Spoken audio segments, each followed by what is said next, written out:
Bonjour tout le monde, comme d'habitude je fais une adaptation vidéo de mon dernier article. Celui-ci est intitulé L'urgence de ralentir, le bien-être avant tout. Alors justement dans cet article dans cette vidéo on va découvrir pourquoi on a tout autant intérêt à ralentir et pourquoi ça peut nous apporter beaucoup de bonnes choses. Alors on commence avec une citation que j'aime beaucoup. Apparemment ça serait un berger du Mali qui l'aurait dite. Tu as la montre, moi j'ai le temps. J'adore cette citation parce qu'on peut très bien avoir la plus belle montre qui soit, si on n'a pas le temps, ben là c'est pas terrible parce que le temps c'est vraiment une richesse. Avoir du temps pour soi, ça a une valeur énorme. Dans la société moderne, notre rapport au temps il est plus vraiment salutaire. On observe une véritable accélération du rythme de vie. Aujourd'hui tout va beaucoup plus vite. L'accélération elle est partout.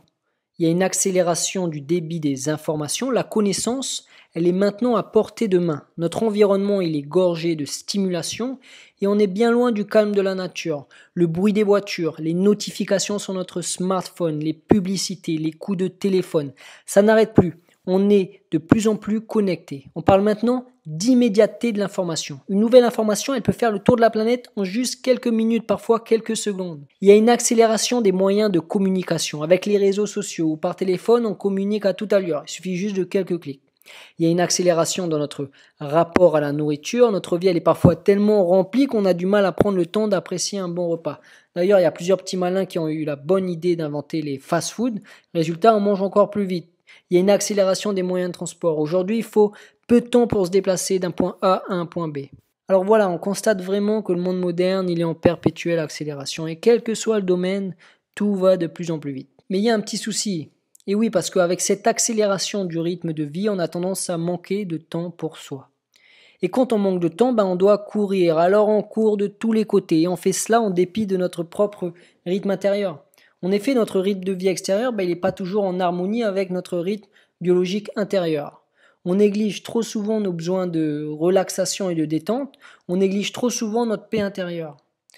Quand nos journées sont trop remplies, on devient des robots. On peut même plus écouter nos élans intérieurs puisqu'on se noie dans les choses à faire. En effet, beaucoup de gens sont littéralement prisonniers derrière des barreaux de fer. Trop de choses à faire.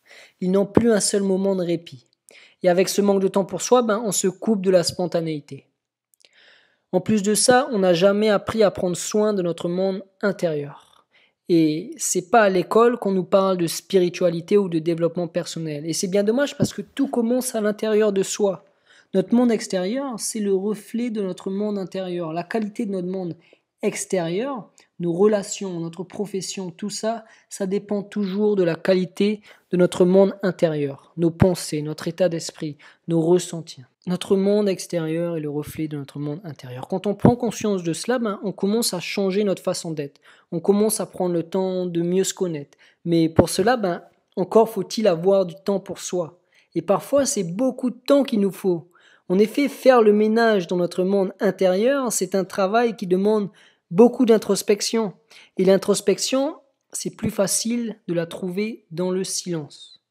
Comme dit William Hart dans son livre L'art de vivre, c'est un livre sur la méditation vipassana que je recommande vraiment. Dans ce livre, il dit une citation que j'aime beaucoup.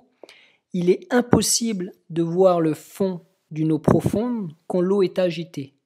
L'introspection requiert un esprit calme, libre de toute agitation. Alors vous comprenez maintenant qu'avec une vie trop remplie et agitée, il peut être difficile de trouver le silence pour creuser en soi. Alors voilà, il est temps de ralentir un peu. Enfin, si vous voulez trouver plus de bonheur, mieux apprendre à vous connaître, trouver plus de paix intérieure, ça peut vraiment être un atout de ralentir un peu dans votre vie. Mais en tout cas, j'ai l'impression qu'aujourd'hui, les choses changent. Et oui, les choses changent, car de plus en plus de personnes reviennent aux véritables valeurs. Les gens, ils s'intéressent au développement personnel. Mieux encore, les gens prennent conscience de tout ce qu'il y a de superficiel dans nos modes de vie. En fait, ils délaissent peu à peu le matérialisme pour revenir au spirituel. Ils délaissent la quête du toujours plus pour revenir à la simplicité. Bien sûr, ça ne veut pas dire qu'il faut rejeter pour autant le monde moderne. Aujourd'hui, on baigne dans un confort qu'aucun de nos ancêtres n'avait connu auparavant. La technologie et le progrès nous facilitent la vie. Mais je pense qu'on entre dans une période de transition. Pendant longtemps, on s'est concentré sur l'essor économique et pas assez sur l'épanouissement de l'humain.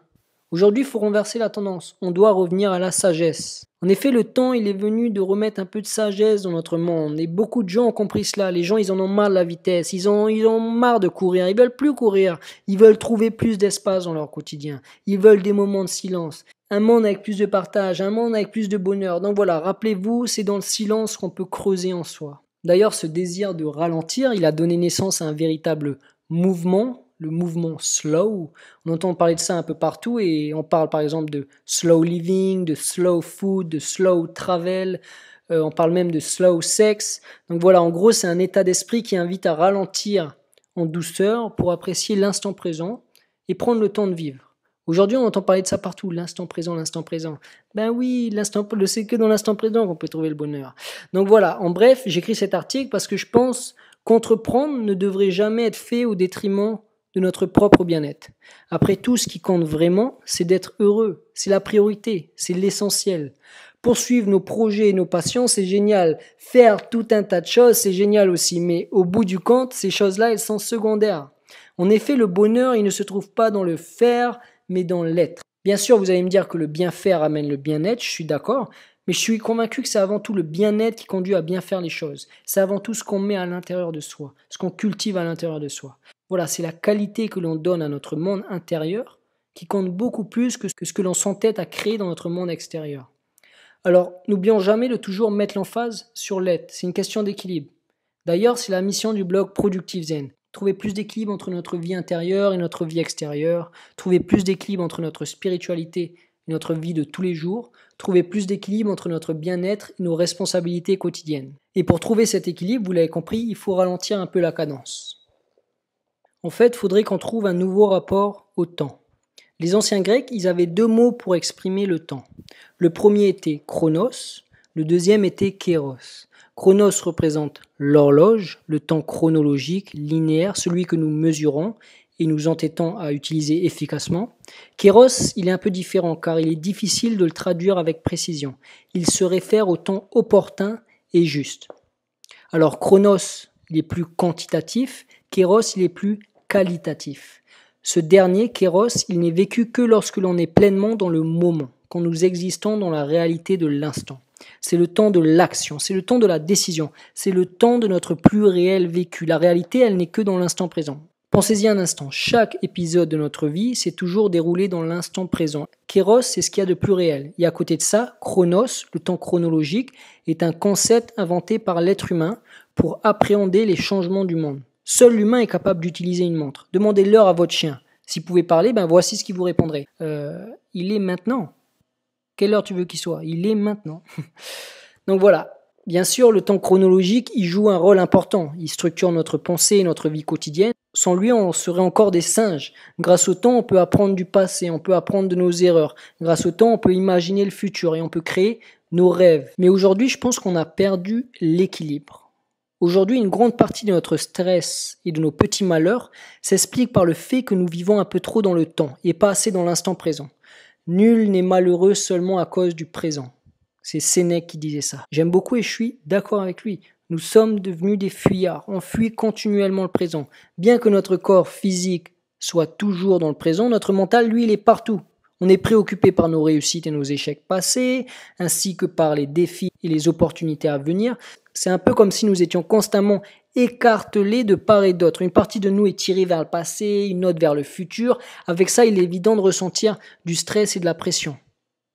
On vit trop dans le temps, on vit trop dans Chronos et pas assez dans le présent, pas assez dans Kéros, dans la réalité. On passe notre vie à courir après un train. On court après le train du futur, on court après le train du passé. Pourtant, le premier, celui du futur, il n'est pas encore arrivé, il n'est pas arrivé parce que c'est le futur. Le deuxième train, le train du passé, il est déjà parti. Le seul vrai train, c'est celui du moment présent. Alors pourquoi ne pas monter dedans? Le bonheur, la sérénité, la paix intérieure, on peut la trouver nulle part ailleurs que dans ce train-là. Bref, il est temps d'arrêter de tourner autour du pot et de se perdre dans le superflu. Faut plonger dans l'instant présent, apprendre à vivre dans l'instant présent. C'est pas facile, ça demande un gros travail de volonté pour se libérer de tous ces conditionnements, de toutes ces pensées qui nous tirent vers le passé, qui nous tirent vers le futur. Mais c'est un travail et ça demande du temps. Et je pense que c'est important. C'est pour cela qu'il est urgent de ralentir et d'aller un peu vers la simplicité. En ralentissant et en purgeant nos vies de tout ce qui nous encombre, on peut enfin s'abandonner à l'instant présent. Et par la même occasion, on peut aussi plonger au cœur de nous-mêmes. Ça nous emmène un petit peu. Quand on est dans l'instant présent, on se libère un peu de nos pensées, on est dans le calme, et là on peut mieux se connaître, mieux plonger à l'intérieur de soi et se rendre compte de toutes les choses un petit peu qui nous bouffent, toutes les choses dans notre tête là qui se répètent en boucle et qui nous bouffent littéralement. Donc voilà, c'est bientôt la fin de cette vidéo. En tout cas, j'ai tourné une deuxième vidéo dans laquelle je partage différentes étapes qui peuvent vous aider, nous aider, je l'espère, à ralentir la cadence et à prendre le temps de vivre un peu plus. La vidéo, elle s'appelle 7 étapes pour ralentir et prendre le temps de vivre. Je vous invite à la découvrir si ça vous intéresse. En tout cas, je vous souhaite une bonne journée. C'est la fin de cette première vidéo. J'espère qu'elle va vous aider à trouver plus d'espace dans votre quotidien. Donc en tout cas, si vous aimez le contenu de mes vidéos, je vous invite vraiment à télécharger le petit guide du Productive Zen. Je partage un petit peu ma philosophie, mon état d'esprit pour trouver plus d'espace dans notre vie, plus de sérénité, de paix intérieure et trouver un équilibre entre notre monde intérieur, mais tout ça en poursuivant nos projets, en organisant bien nos journées, en gérant mieux nos responsabilités du quotidien. Donc voilà, je vous invite vraiment à télécharger le petit guide. Vous pouvez cliquer sur le lien qui est dans la description en dessous. Je vous invite aussi à me laisser un commentaire en dessous de cette vidéo parce que, comme d'habitude, je suis curieux d'avoir votre retour. Voilà, un retour d'expérience. Qu'est-ce que vous pensez de ça? Est-ce que ça vous parle? Je me ferai un immense plaisir de vous lire et de répondre. Et voilà, pensez à partager la vidéo, à cliquer sur j'aime. Ça va améliorer la visibilité sur YouTube. Je vous souhaite une bonne journée. Je vous dis à bientôt et à la prochaine.